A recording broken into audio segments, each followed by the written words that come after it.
was what? So hard lying to her. I think we pulled off a lie to you for the first time. You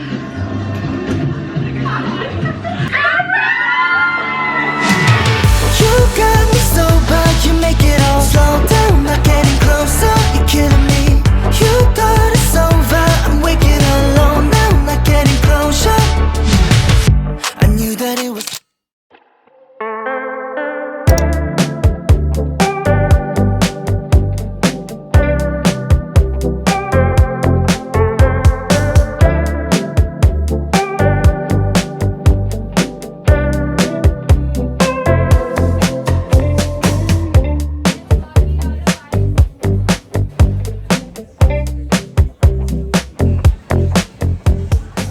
What do you like better, the brown butter cake or the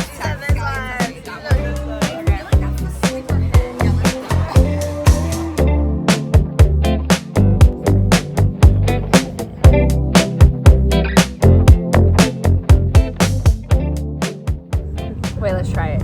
Cheers. Cheers. She was like, you have to get this. Really?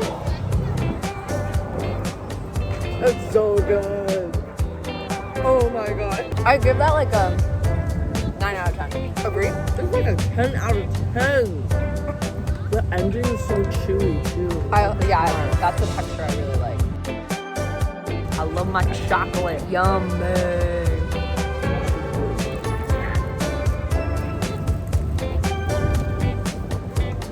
But the chocolate flavor is really good. But did you get the chocolate on the inside? The croissant isn't as like flaky buttery. Agreed? Actually, I just got a really good bite. No, I think it's fucking bomb. I don't know what you're talking about. No, you're right. I spoke too soon. Just gas. No notes. Wait, a 10 out of 10 though? A 10 out of 10. Yeah. I agree. I feel like it's like a 8.5. Yeah, straight gas.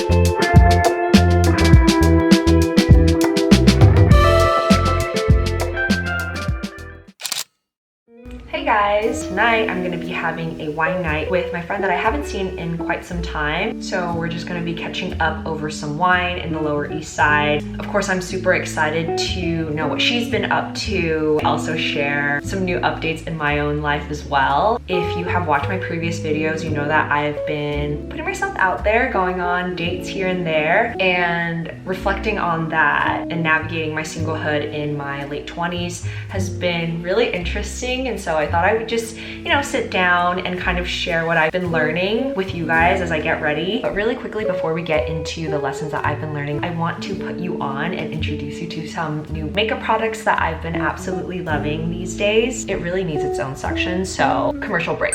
Are these not the cutest makeup tools that you've ever seen? I still die a little bit inside every time I use them. They're from the brand called Momo's Workshop, and they offer a ton of other different designs. I personally just loved these animal ones and these food related ones. So I have some acne scarring here and there, and so I think I pay attention to my base makeup quite a bit. I've experimented with different types of techniques, and I love my brushes, don't get me wrong, but I do think it is way easier to achieve a flawless base makeup with makeup sponges. When I first found out about this brand, I honestly was more drawn to the designs of them because they're so stinking cute. But once I received them, I was really impressed with the quality of the sponges and how soft it is. The texture of these sponges is unlike anything that I have in my collection, and so I had to look into it, and I found out that it's made out of very premium materials like ruby cell, which allows the sponge to be antibacterial and it absorbs a lot less product. You can wet them and they do expand, or you can use them dry as well. I like to use mine wet because I feel like it gives that glowy look to the face. Oh, and if you're allergic to latex, no worries, these are latex free and really suited for sensitive skin. They also have sponges of different sizes, so something something like this I will use on my entire base makeup. I also am able to get my base makeup done in like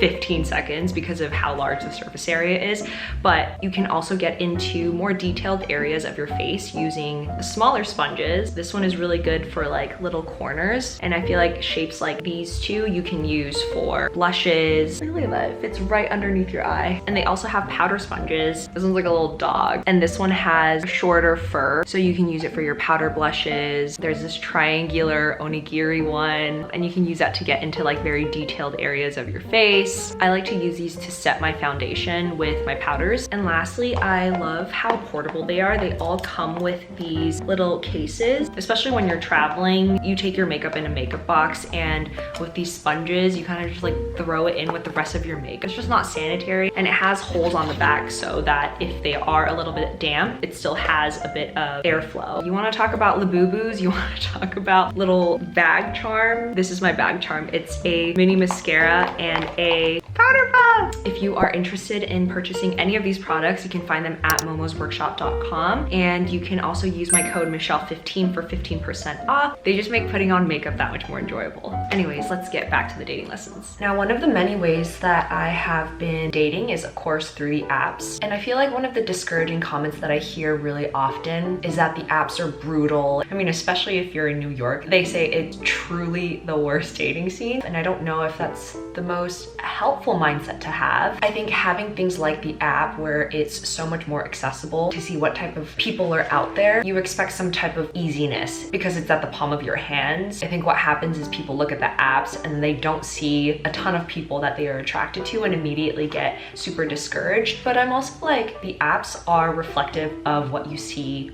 in real life. And let's be real, in real life, how many people are you actually attracted to on an everyday basis? I feel like it's fairly rare. And I think going into dating, understanding that it's gonna be a ton of no's before it is a yes, really helps you not be discouraged. And you understand that that is the normal cadence of things. It's not supposed to be immediate. Chances are you're gonna kiss a lot of frogs before you meet your prince. So I think that's lesson number one for me is, yeah, it's supposed to feel rare. You're rare and unique. So take your time and just keep going. The second lesson that I learned is that dating is about you, not them. I feel like as women, we're really conditioned to make the other person feel more comfortable. I do put in a lot of effort to make the other person feel comfortable in social settings, whether that be in dating and in friends. But I feel like in dating, you want to be a little bit more selfish because I feel like sometimes you lose sight of whether or not you're actually enjoying the man's company or if you're just enjoying your own company because you're a fun person. You might mistakenly think that the date is going really well when it might just be mediocre. So you're not really paying attention to how he's making you feel, but you're so focused in making him feel comfortable. So what I've been really practicing these days is bringing it back to me. How is this guy making me feel? What is he doing that makes me feel comfortable or uncomfortable? Which then leads you to better understand what you like and what you want. Listen, I am not proud to admit this, but there have been times when I have been on long dates where I wasn't interested in the person and I wasn't enjoying the time I was spending with them, but I would just chug along because I'd be so focused on making the date not feel awkward, when in fact I probably should have left 30 minutes to an hour into the date. It is sometimes awkward 45 minutes into the date at a bar and then be like, okay, thank you so much for your time. Sometimes you just want to like see it through and make the other person feel like it wasn't that bad. But at the end of the day, you're not really helping anyone. You're not even helping the other person because they might be sitting there thinking that the date is going just fine when you know deep down that it's not going that well. And also a disservice to you because your energy is so valuable. So if you know for yourself that the other person is just not who you want to see long term, end it there, preserve your energy. And I think for all of that to happen in the first place, you really do need to be in tune with yourself and prioritize what you're feeling in the moment. Now this one's a hard one, but if you are in your late 20s like I am, navigating singlehood, you might be able to relate. I'm currently in that phase of life where people are starting to get engaged, they're starting to get married, and it's such an exciting time. You might start to feel like like that's where you're supposed to be in life as well. Even if individually on your own, you might not feel like that's where you want to be. You might feel that pressure, and that's totally normal and it's totally okay. But I think if you're not keeping yourself in check and you kind of let those anxious thoughts wander, you go into dating almost with a scarcity mindset. Like you need to rush dating and you need to find the person, and dating becomes this mission almost. Going into dating with a scarcity mindset is so dangerous. I think that's where people start to settle because they are racing the time clock. But I'm so convinced it is way more costly for you to choose the wrong person than to just wait it out until you find the right person for you. But the good thing is you only need this one person. After you find this one person, you have what you're looking for. So don't rush it, focus on yourself. And also I think there is a certain type of privilege that comes from dating in your later 20s into your 30s, because what you're looking for in your early 20s might be very different from what you're looking for in your late 20s. When I was 23, when I was 24, I was looking for someone that would be a fun time, that would make me laugh. And I think all those things are very important.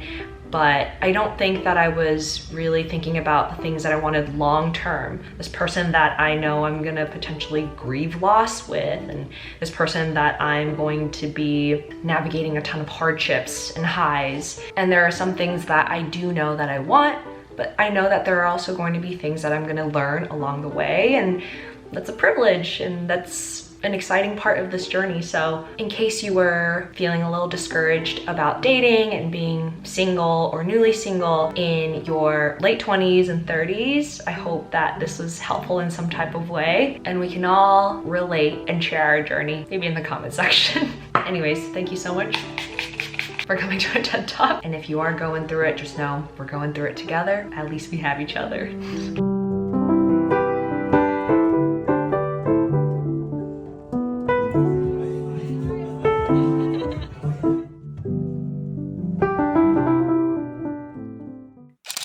Hey guys, big update. One of my closest friends is getting married and we've been planning a surprise bridal shower party for her, and it is finally the day that we surprise her. Tomorrow, not today. But I feel like the nerves are starting to kick in now. I've never been able to successfully pull off a lie in front of her. The venue is at Palma, and Palma is a really special venue even just between her and I, because when she hit 100K subscribers, that is also where we did a surprise celebration for her. Now that she's about to get married, we thought one of the best ways to send her off was through a surprise bridal shower. It was honestly pretty stressful thinking about how we were gonna get her to wear white. And the way that I pulled off the lie is because of the nature of her job, she always invites me to these great events. She's always like, hey, I have a surprise for you. Show up at this location at this time wearing XYZ. And it's just like a bit now at this point. So I flipped the script on her and was like, hey, I have this one surprise thing. Show up at XYZ time. Make sure you wear white. That is one thing that I need to tell you. It is a white party. And so she will be wearing white, thankfully. Wish us luck.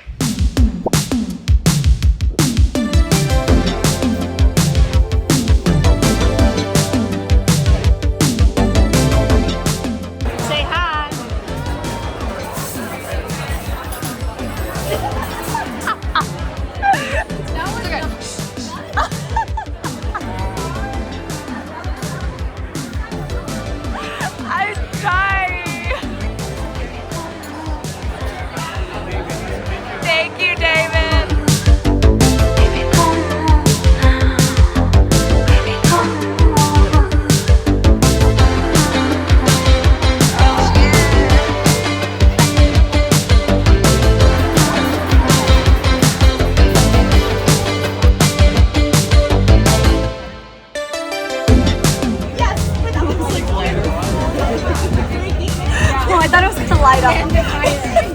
No, it looked like gasoline.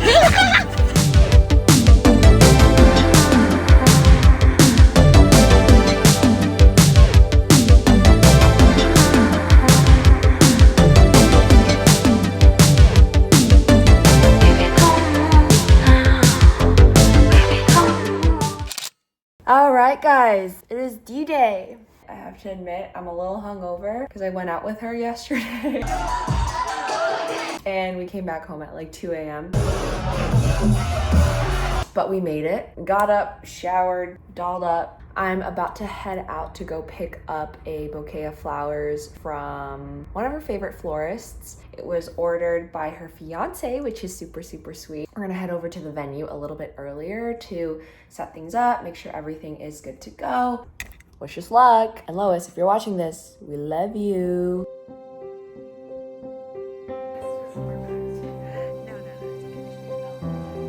It was so hard lying to her. Like, yeah. She has such a great sense of catching vibes. Oh, yeah. So close.